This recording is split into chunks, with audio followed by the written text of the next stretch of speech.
Pois é, podia ser mais resumida. Pode fazer resumida. Bom dia a todos. Acho que talvez... Deixa eu ver. Então, um prazer estar com todos vocês aqui, né?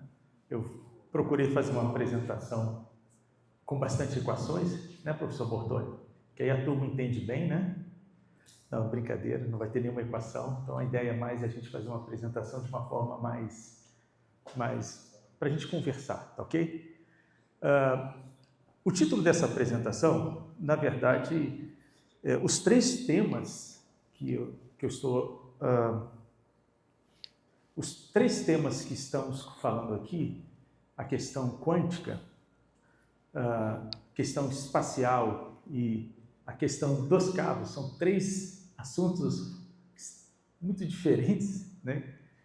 Cujas premissas, todos os seus contextos são bastante distintos, tá? Mas eu quis trazer isso tudo sobre um contexto de aplicação onde a gente pensa em comunicações seguras e sensoriamento, tá? Isso vai ficar claro porque eu vou falar um pouquinho sobre a parte quântica, um pouquinho sobre espaço e um pouquinho sobre cabos, e depois a gente faz um fechamento sobre como isso tem uma inter-relação e como isso pode ser explorado, tá ok? Mas, bom, enquanto ele vai iniciando aqui, eu vou falar sobre um pouquinho rapidamente, todo mundo já ouviu falar sobre computação quântica, né? E a ideia de usar computadores quânticos, então, é uma revolução, porque aquilo que a gente leva talvez alguns bilhões de anos ou centenas de anos para processar, a gente passa a processar em alguns segundos, né? Eu entendo que isso tem um impacto gigantesco, né? Quando eu ainda era aluno de doutorado, eu fazia minhas simulações e eu me lembro até hoje que eu conto isso para os meus alunos, eu tinha que fazer simulações de um ponto de uma curva. E fazendo as continhas eu gastava... Aí tinham várias curvas, vários pontos, então... eu lembro que numa situação eu falei, são 15 dias de simulação, porque cada ponto eram quase 500 minutos. Aí a gente chega e fala assim, não, então eu vou fazer tudo em C. Peguei todo o código, né? Não, na verdade acho que davam 2 meses. Eu levei 15 dias recodificando tudo em C, para poder ganhar tempo. E aí eu lembro que saí de alguma coisa em torno de 500 minutos para alguma coisa em torno de 6 minutos, né? E ali eu já fiquei extasiado, eu falei, que beleza, né? Mas hoje com a computação quântica, as coisas, agora ficou chique, né? As coisas mudaram muito, né? Vão mudar muito. Então, nós sabemos, se vocês estão vendo a mídia, né, essas informações distribuídas, está muito bem claro que, ao usar os qubits, a gente acaba tendo uma capacidade de processamento simultâneo exacerbada. E isso vai potencializar desenvolvimento em diferentes áreas, combinado com inteligência artificial, e vai gerar novas oportunidades, né, interessantíssimas. Mas o computador quântico, ele também pode ser usado para poder trazer, às vezes, ele pode ser também uma arma, né? Tudo que a gente tem pode ser usado, né, para um bem ou para o mal, né? Uma faca, ela pode ser usada para o bem, né? A gente faz comida na cozinha, então, maravilhosa, né? Mas ela também é usada para o mal, né? E a história é que, com esses computadores quânticos, todo e qualquer método criptográfico projetado para trabalhar com o computador clássico, ou seja, os computadores que nós temos atualmente, eles simplesmente perdem o sentido, tá ok? E aí, nesse contexto, você tem, né, a necessidade de desenvolver métodos criptográficos.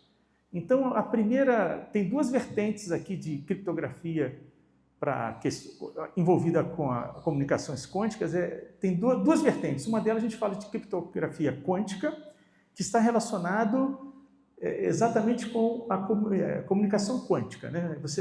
Aí é um ponto. Uma outra questão que é uma criptografia muito mais relacionada com o algoritmo, que a gente chama ela de criptografia pós-quântica. E a ideia, então, é você troca a criptografia clássica que você tem até hoje por essa criptografia que é capaz de resistir a esses ataques perpetrados por computadores quânticos, tá ok? Ou seja, então, os métodos tradicionais como RSA ou outros que você tenha, na presença de computador quântico, aqui uma ilustração do computador quântico da IBM, acaba que esses métodos atuais aí viram fichinha, ok? Ou seja, vão ser facilmente quebrados, né? E por causa disso está havendo uma corrida para que a gente possa desenvolver métodos criptográficos quânticos. Eu acho que travou aqui, pessoal.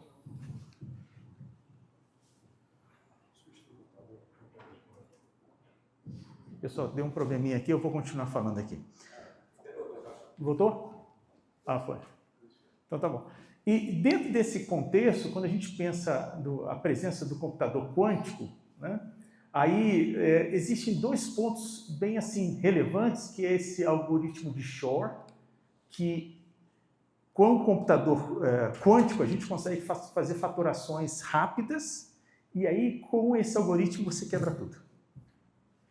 E um outro ponto que um computador quântico vai nos trazer também, vai ser um outro problema, que é esse algoritmo de Grover.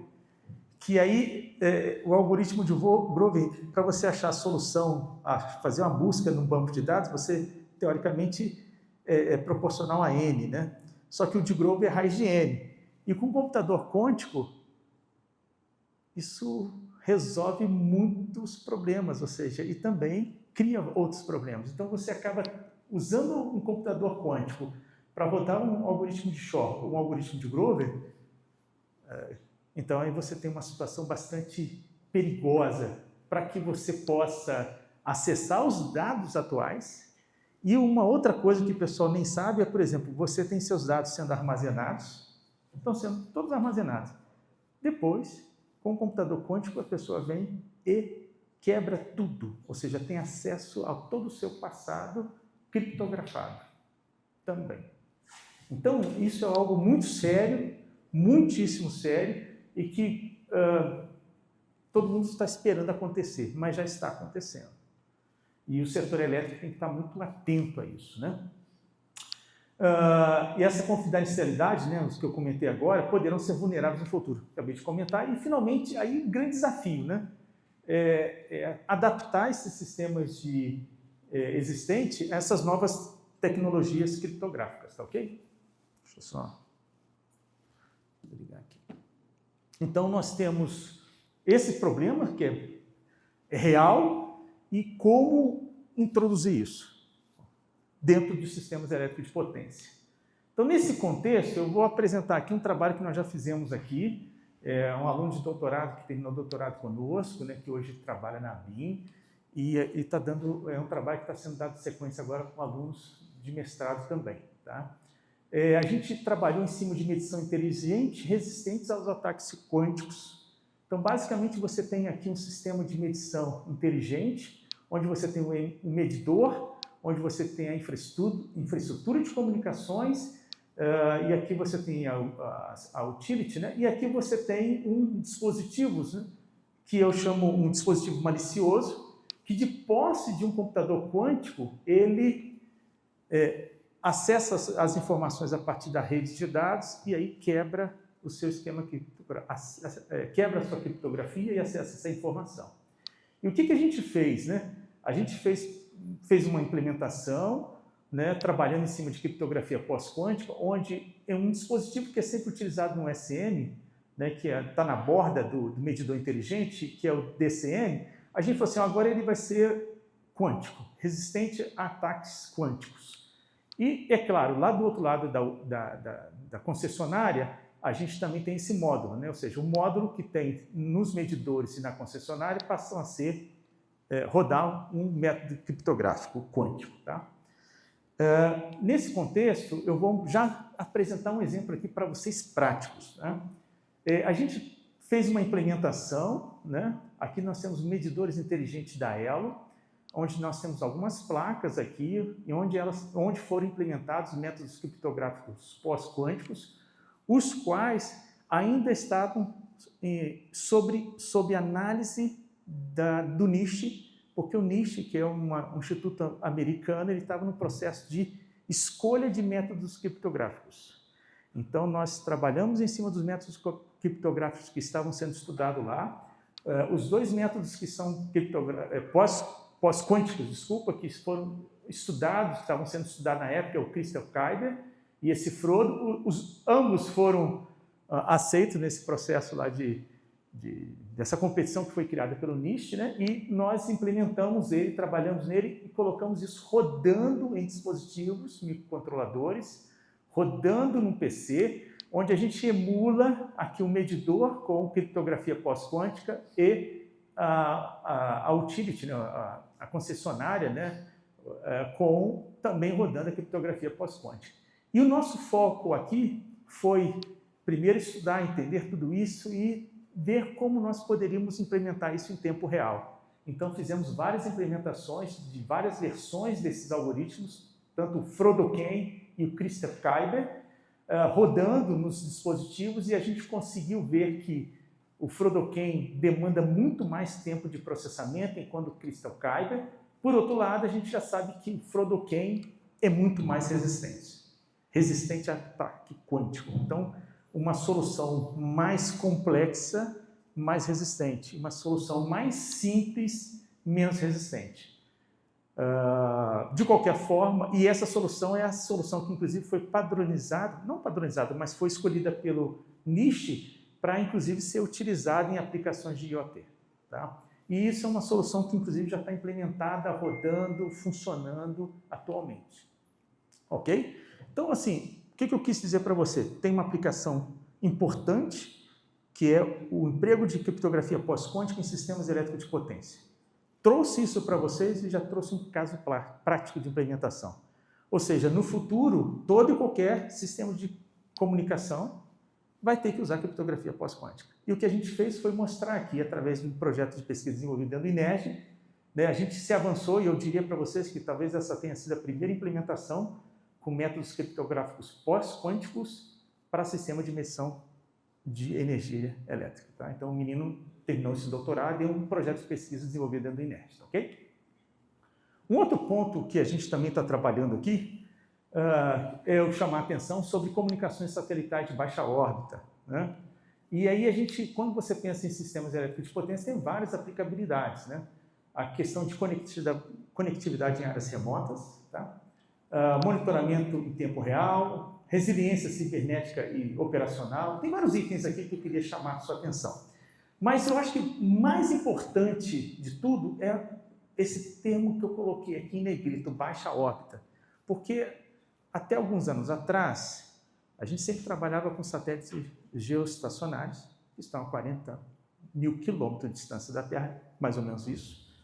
Né? E alguns que estão não tão longe da Terra também. Mas o que acontece? Esses satélites geoestacionários, um custo, se eu não me engano, é 200 ou 400 milhões de dólares para você colocar um lá no espaço. Então, custo exorbitante.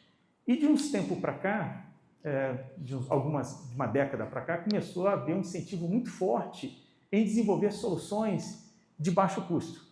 Aí aqui a gente está falando de satélites de baixa órbita que estão em torno aí de 500 até 1.000 quilômetros, de 500 até 1.000 quilômetros de distância da Terra, ou seja, eles não são geoestacionários, estão rodando aí com uma velocidade de talvez 20 mil quilômetros por segundo. E você tem que usar esses dispositivos, a ideia é usar esses dispositivos para poder fazer comunicação, sensoriamento, uma série de aplicações. Soluções que já são conhecidas é a Starlink e outras que estão entrando no mercado. Né? O que é legal é que quando você tem esses satélites de baixa órbita, aí você tem uma latência, né, em torno de 30 milissegundos, enquanto que os geoestacionários são 600 milissegundos. Então, usar essa nova tecnologia traz ganhos interessantes para monitoramento em tempo real de sistemas elétricos de potência. E, em função disso, dessa demanda, a gente se aplicou para um projeto, um edital da CAPES, muito interessante, que é o projeto Solving nosso, que é Soluções para o New Space, onde a gente está trabalhando a parte de comunicações para satélite e lançamento de veículos espaciais. É um projeto interessante que tem 20 bolsas de mestrado e doutorado, 20 bolsas de mestrado e doutorados, aí cobre o Brasil, também bolsas para ir para o exterior, bolsas para trazer pesquisadores do Brasil, envolve nós aqui, encabeçando esse projeto, juntamente em parceria com o ITA, com a Federal do Pará e a ISAESO Paerro, que é uma universidade francesa especializada, assim como o ITA, na área aeroespacial. E aí, alguns dos trabalhos dos alunos que estão aqui conosco, né, que já estão trabalhando, então precisamos fazer desenvolvimento de forma de onda para comunicação com satélites. Então, tem todo um trabalho já sendo feito, inclusive aluno de doutorado que já esteve lá na França, que já está de volta, continuando seu doutorado, trabalhando com projeto de forma de onda. Ou seja, qual é o sinal que eu vou transmitir as informações para aplicações que podem atender sistemas elétricos de potência e outras também. Também tem outro aluno que está trabalhando isso aqui, a parte como é que eu combino esses satélites, né, para que eles possam exercer certas funções. Por exemplo, aqui eu tenho imagina que você tem lá no espaço várias configurações, arrays de satélites, e eu quero trabalhar de forma com que todos esses arrays, mesmo eles não estando conectados, mas eles trabalham de forma cooperativa, né? É o que a gente chama de sistema distribuído, né? E isso é um desafio gigantesco, né? Porque eu tenho que fazer com que esses satélites trabalhem para que ele possa permitir a comunicação numa certa direção, ou para transmissão ou para recepção. Ou então eu posso combinar esses satélites de forma distribuída para que eu possa endereçar faixas distintas da Terra. Então eu tenho um lóbulo desse numa certa direção e um outro lóbulo numa outra direção específica. E aí a gente começa a atender aplicações localizadas. Como eu posso fazer isso? Então, essa estrutura, ao você avançar para se ter no futuro estrutura bem assim heterogêneas de arrays de satélites, o que a gente está estudando nesse projeto vai permitir que a gente possa já avançar a discussão das técnicas por detrás daqui e prover soluções no futuro para trabalhar com arrays que sejam heterogêneos. E, finalmente, até projeto de antenas, onde a gente já fez um bom estudo sobre ressonadores para antenas, e agora a ideia nossa é avançar em cima de projetos de antenas que sejam mais simples, né, transparentes para aplicações satelitais, né? Tudo isso com o objetivo de permitir que no futuro a gente possa colocar essas soluções, novas tecnologias, novas soluções, para atender, a princípio, o nosso foco é sistemas elétricos de potência, mas no final do dia você pode atender outras aplicações, porque é um sistema de telecomunicações. Bom, então o segundo ponto que a gente trouxe aqui para vocês é geoestacionário para baixa órbita. Então, baixa órbita não são geoestacionários, né? E eles são de menor custo, eu não comentei, mas aí o custo que se coloca para um custo de uma solução comercial lá em torno de, no máximo, $200 mil. Então, você tem uma redução significativa. Aí talvez alguém fale assim, não, mas quando a gente é educativo, você faz um lançamento e fica bem baratinho. Não, a gente está falando de solução comercial, produto, para colocar lá e fazer com que isso funcione durante o tempo de vida do satélite, que no final das contas é em torno de 2 a 3 anos, porque aos poucos esses satélites de baixa órbita, eles vão caindo na Terra, né? Não tem energia o suficiente para se manterem lá para sempre.